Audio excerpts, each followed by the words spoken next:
Rachel, how are you today? I'm doing really well. I've had my morning coffee. Oh, nice, nice. Oh, I haven't had mine yet today. I'm still a bit tired from, but I'll get Oh, I'll get there eventually. So, of course, well, I would send you some if we had that technology available. so last month you finished your Colors of My Life tour. So, how did the tour go? Yeah, it was fantastic. I had a lot of fun meeting new people and seeing fans and friends that have come to the shows in the past. It was quite up and down, though. Okay, so how was it up and Good. down? Yeah, so I almost didn't make one of the shows, the last show, in fact, because of the storms in Brisbane. So Oh, wow. I got a text message at 5:30 in the morning of the show saying that I'd been booked on a flight that would get me in at 8:20 at night when I was meant to be there at 4:30 p.m. to do a sound check. Oh, no. Yeah, and the show started at 7:30, I think. So, yeah, not ideal. No. And I made a lot of phone calls at 6 a.m. And managed to get myself and my sound guy, which was also my brother, on an earlier flight so that we could do the show. And, yeah, that was quite stressful, but Maybe you got it there all in the worked end? out in the end. Yeah. Yep. Awesome. Yep, we made it. Well, that makes it And a bit- no one was yeah. the wiser. So you also just released your Christmas album, Together for Christmas. And I recommend everyone to check it out because I love all the songs. You know, your Christmas classics. I also love the album art with Ella, your dog, and it's so cute. Yeah, she's gorgeous. That's an illustration, actually, so it's not a Yeah. photo with a filter. It's an actual drawing. Oh, it's beautiful. It's absolutely gorgeous. Do you know who drew it? Yeah, it was Rosanna Lamb. She's Nice. actually an artist for my sister-in-law's comic book range called Wow. achael Comics. Yeah, so I saw her drawings and I thought, oh, this is absolutely perfect. She's so talented. Oh, that's so cool. Yeah, because I love it so much. And plus, like, you know, I've done my research on you and I've seen videos of you performing, but with Ella right there by your side. It's like the cutest little thing. She's just chilling there while you perform and everything. It's so cute. Yeah, she's pretty bored now with all of this. I know when she likes a song because she'll just stay there and sleep, but if she doesn't like it, she'll get up in a huff and walk out of the room. Oh, So really? she's very honest. Yeah. Well, I don't want to listen to this anymore. That's so cute. Anyway, yeah, you just released a Christmas album. So choosing songs for a Christmas album must be really hard because there's so many good songs for Christmas out there. How did you just narrow it down to just 14 songs? Yeah, that was difficult. It was probably the hardest part of the album. So I had a list of my favourite songs and I was doing a bit of research around of songs in different languages, and I basically picked the ones that I connected to the most, that I could hear in my head as well, myself doing a version of them.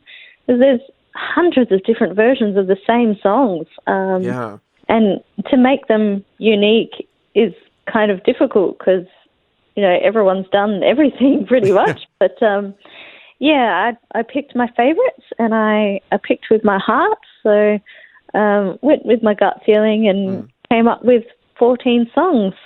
Nice. So yeah, as you said that some of them you sing it in different languages, which is really cool. I personally have never heard, like for example, the Italian version of Jingle Bells before.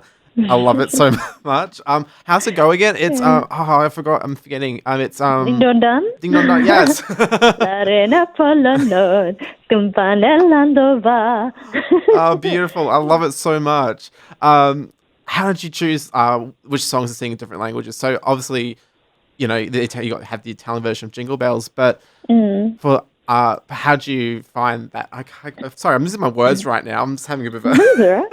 Yeah, bit of a blank. I Does that make sense? understand. English is a hard language. Yeah. too. I'm struggling with English right now. You singing in all these languages, and I can't. Yeah.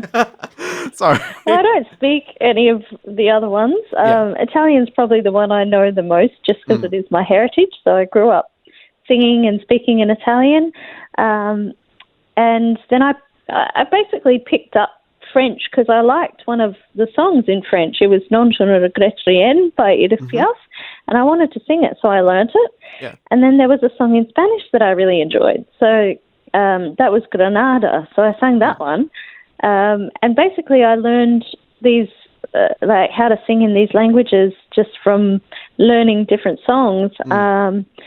And for the first time, I've also picked up German and Latin for this album, which I found out that I do with an American accent from the versions that I was listening to. So, yeah, I might have to go to someone authentically German to learn how to pronounce a few of those words next time. Hey, it's an excuse to travel to Germany. Any tips? You know, you can just go to Germany and do some research on that. Yeah. Good excuse, I have to say. But, I think some of these songs were even originally in those languages. So, Oh Holy Night, which is my personal favourite on the album, that was originally in French. Oh, really? Oh, wow. Cantique de Noël, or something. I can't do that. I can't even pronounce that. But, that was originally in French. And I do Little Drummer Boy entirely in French as well, because that was hard to choose which verse to do in French, because it's a chronological story. So I ended up just doing the whole thing in French. But otherwise, there's mostly just a verse in a different language so that people can sing along, really, in Australia. Oh, nice. Yeah, because I really liked your French version of Little Drummer Boy, because I think it's like, that's actually one of my personal favorite Christmas songs in general, mainly because I like the ra-pa-pa-pum-pum part, because it's... I love it. Yeah, everyone can sing along to that part. Yeah, it's true. So what's your favorite Christmas memory? You know, on the theme of Christmas, what brings you back when you do anything Christmas related? I think it was back to when I was really little. I think I was about 2 or 3. One of my favourite memories, and we did this every year. We lived in this old sort of Tudor house, and we had a fireplace, and we had these huge stockings, my brother and I. My brother's 2 years older than me, and in the morning we would have to get up after 7 o'clock. That was a rule. We couldn't get up earlier than that because Mum didn't want to wake up. But yeah, we went in, we opened our stockings, and Mum and Dad would film it as well. So we had the little video camera on the tripod. That's so cute. Filming us open our presents. We got these home movies of us, and I was such a loud little child. I was the one always going, Mum, look what I've got. Dad, look at this. And Luke was just sort of pulling things out, going, oh, nice. Oh, yeah. Because he's so chilled out and mellow. So, yeah, those are some of my favourite memories. They were a lot of fun. Oh, that's amazing. Well, not mean to, like, rain on your parade or anything. You got to have to do it at 7 o'clock. I had to wait till, like, around 9 o'clock because I lived on a dairy farm. So Dad finished milking all the cows by around 9 o'clock. So I had to wait there and wait for Dad to come back. No! Torture. I know, it's so much torture. I'm going to play a little game with you, a little game we play on our radio show here on Phoenix Radio. It's called Over Under. So for anyone out there who doesn't know what the game is, basically we throw out some topics when we discuss if it's overrated or underrated. So our theme today is going to be Christmas themed. So I want to get your opinions, Rachel. All right, let's do it. But I have to tell you, I am a fan of Christmas, so I may be a bit biased. Oh, absolutely. So over under gingerbread. Underrated. I don't see enough of it. Oh, yeah. But not much in Australia, to be honest, because, like, I mean, I've had my fair share of gingerbread, like gingerbread houses and stuff, but I think it's more of like a big in America, and I'm kind of jealous by that, to be honest, because... Yeah, absolutely. I agree with you. It's underrated because it's so nice. So nice. Yeah, there's nothing quite like a fresh gingerbread cookie straight out the oven. Absolutely. Crunchy, chewy, deliciousness. Yeah, exactly. So over under for Santa Claus. Santa Claus in general. Yeah, just the bloke himself. Well, how can I possibly say that Santa Claus is overrated? He's the pinnacle of Christmas. No. Yeah. But I don't think he's underrated either. So bit on I'm the not fence. sure what to. Yeah, I think he's quite well represented. But I'm going to have to go, if anything, underrated. Yeah. Because last Christmas, I was actually looking for a place that I could have a photo with Santa. Oh, okay. You know, have the photos with Santa and sitting on his lap. I was going to do a funny photo, but there was nowhere that sort of did it. Oh, really? that I could find. Yeah, the only place that I found they were charging an arm and a leg for the photos. Oh, really? So, yeah, it was quite sad, actually. It was only one place, and I was like, where's the shopping centre Santa's at? Over under for elves. Elves. Oh, Yeah. again, I think they're underrated. Right. Yeah, they work hard, They work hard, they Yeah. get it all done, They And make all the toys. I don't think they're acknowledged enough. yeah, they're very underrated in that sense. Fair 'Cause- work. yeah, exactly. And I think I know the answer to this, but we'll try it anyway. Over under for caroling. Caroling. Door-to-door caroling. Underrated. Absolutely. Ah, Underrated. I never get any carolers, ever. no, I don't think Gosh. I have either. To be honest, I wouldn't mind it. Yeah, I'm going to have to go caroling with my album, I think. Just Oh hold yeah, a copy in my hand. that'd be great. Great. Or maybe I'll bring a CD player with me. I'll just Yes. stand there with the CD player and the CD.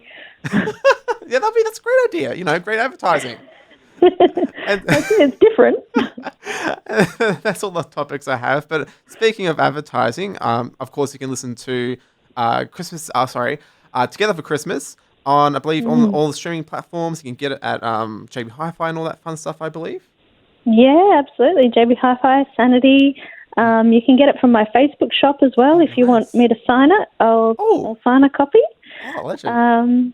Yeah, it's a good Kris Kringle present. Oh, I have one more under or over for you. Oh, okay. Presents. Presents. Oh, but like it's such a mixed bag because you can get like a good one or a bad one. Like my grandma got me deodorant one year, and I'm like, Grandma, what are you saying to me? Like, Fantastic. Yeah, I got a hanky once a hanky from an older relative. Yeah, Interesting. bit different. So I guess I'll have to say underrated because the good ones outweigh the bad ones. You got to think positive in that sense. How about you? I'm assuming underrated as well. Well, I do like giving, but I think it's actually overrated. What? The only one. Yeah. I think Christmas should be more about the joy and love and people rather than presents. Oh, that's a great Well, there point. you go. Actually, I might switch to over. That's actually a really good point. Oh, you changed my mind, Rachel. I can be very persuasive. That's really sweet. I love that so much. But thank you for joining me today.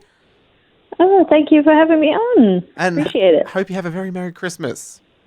You too. Gosh, November already. Merry Christmas.